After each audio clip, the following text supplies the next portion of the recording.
Yo, what's up guys, it's Amir. In this video, I want to talk to you about why your hair transplant is not enough.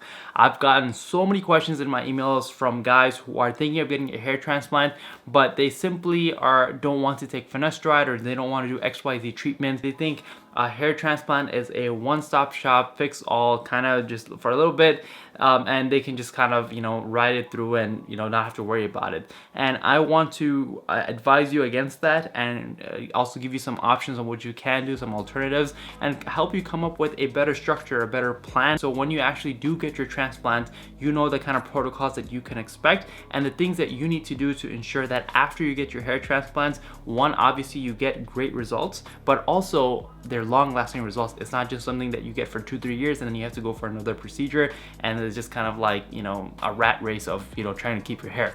So with that being said, let's go ahead and jump right into the video. Before we get into that, I know a lot of you guys have been concerned about my health. You guys have been like, yo, you've been putting on some weight, you've been getting a little chubby on the cheeks, but that's not actually the case. Your boy's been hitting the gym. I've been on a little bit of a bulk diet, so don't worry, I've still been making healthy choices and it's not gonna affect my hair. We're still on a high protein diet, and that's why you see a little bit of this. It's probably gonna stay for a few more months and then we're gonna be on a cut, so don't worry, we're still good to go.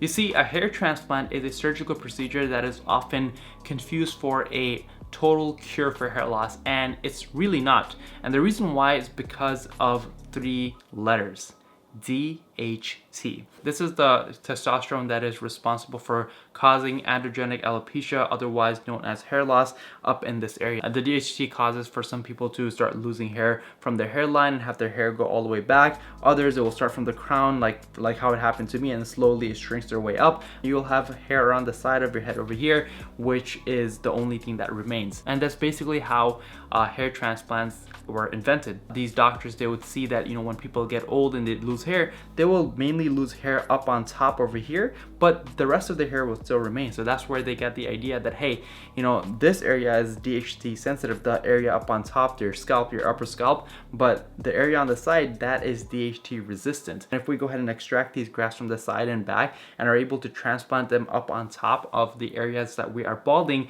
since these grafts are DHT resistant, it's going to give us more of a permanent solution to hiding our balding, and gives us a better shot at fixing the hair loss problem that most men face. Now, that's good and all, because most of the grafts that you will get transplanted up on here is most likely will permanently stay, because again, it's DHT resistant, so you don't need to worry about that.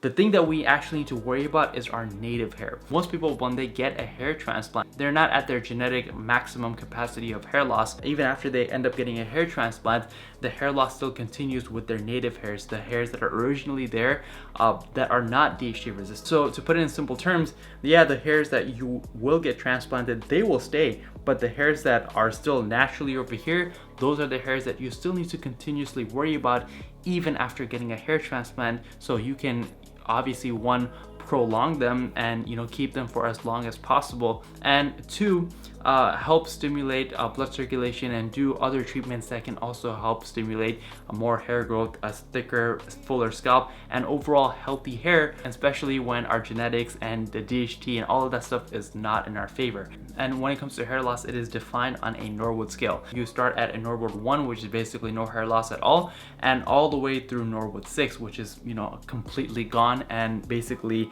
just the sides remain and the top is basically gone.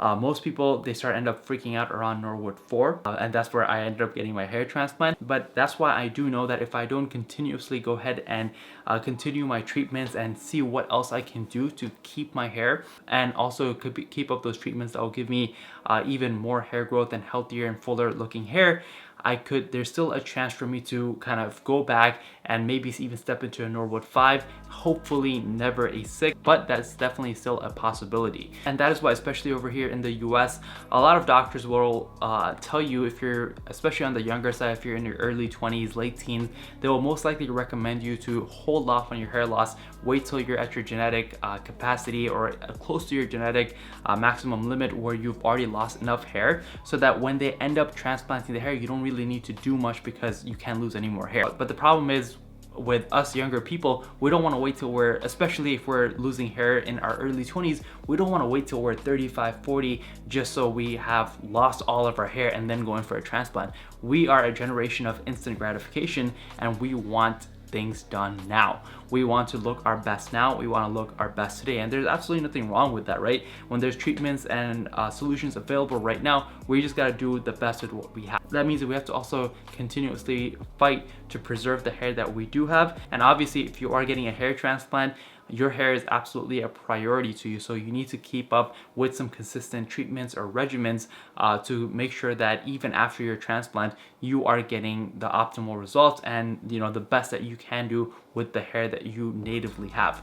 So what does that mean? That means that if you're comfortable taking finasteride, which is a DHT inhibitor, which kind of blocks DHT from the root, you go ahead and take that. Obviously, there's side effects and risks with that as well, but if that's something that your doctor has prescribed and you're comfortable taking, then that's something that I would highly recommend jumping on. That's that one thing that you can absolutely do that's going to stop the hair loss from its root. That's a pill that I've personally been taking for the past 4 years. Again, I haven't seen any side effects, and I'm going to probably continue taking it for as long as I need to consistently keep the hair that I have. And obviously, if I can stimulate more hair growth, then the more the merrier.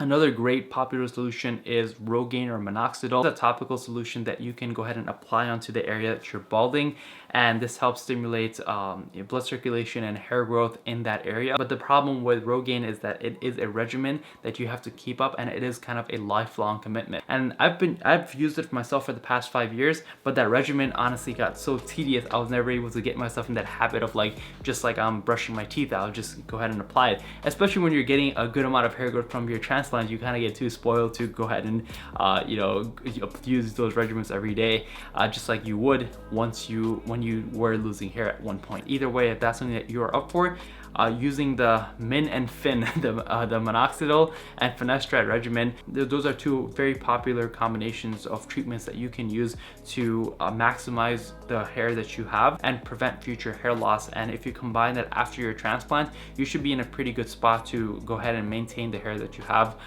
even after getting your hair transplant, and not have to worry about your native hair shedding off. Another great solution that I personally started using last month is ketoconazole shampoo. This shampoo, is the main purpose of it is not even for hair growth or anything like that. It's mainly for fungus, removing fungus from the scalp. But studies have shown that people who do end up using ketoconazole shampoo at least every other day, helps them inhibit some of that DHT, which also again stops hair loss from the roots and helps in your favor of keeping the native hairs that you have, and also complementing your transplanted grafts to make sure that you're in a good optimal spot. They also have topical finasteride, topical dutasteride, the Argue Solutions, low light laser therapy.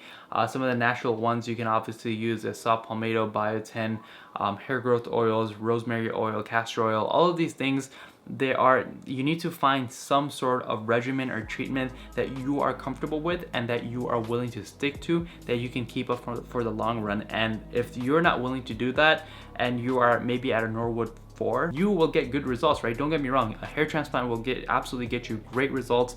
Again, if you go to a proper facility, and assuming they do everything right. If you want to go to a transplant facility I went to, they did a phenomenal job. I'll leave their information in the description below so you can contact them. They're called Vera Clinic. But anyways, the transplant people will do their job and you will get great results, just like I am, and I'm very happy with it. But if I were to not do anything, and if I were to just be content with this, I don't know how long I can guarantee this look over here. Maybe 2, maybe 3 years, maybe 5 years max.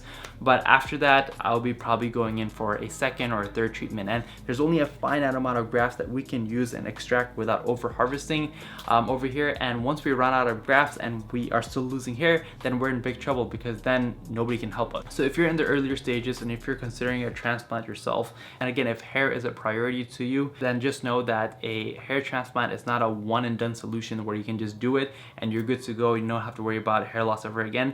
These treatments, these regimens, again, pick the ones that you are comfortable with, that you can ideally sustain for at least the next few years or so, to help you keep the hair that you natively have and also complement your transplants. Another great one I forgot to mention is derma rolling or derma pen. Those have been proven to show great results.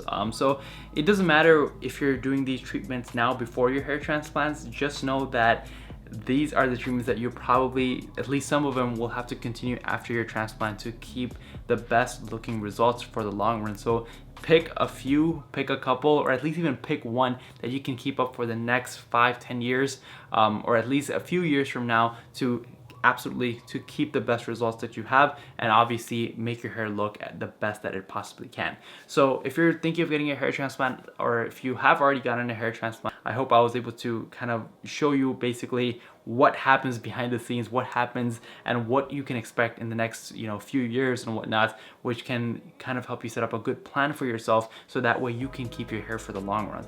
But anyways, this is something that I wanted to really address and get out the way, because a lot of people are under that misconception that once I get a hair transplant, I'm good to go and I don't have to worry about hair loss again. So I hope you're able to take something good away from this video, and I hope you enjoyed it. So if you guys did, be sure to let me know by giving it a thumbs up. If you haven't already, make sure to subscribe and hit that notification bell. Other than that, thank you so much, and I'll see you guys in the next one. Peace.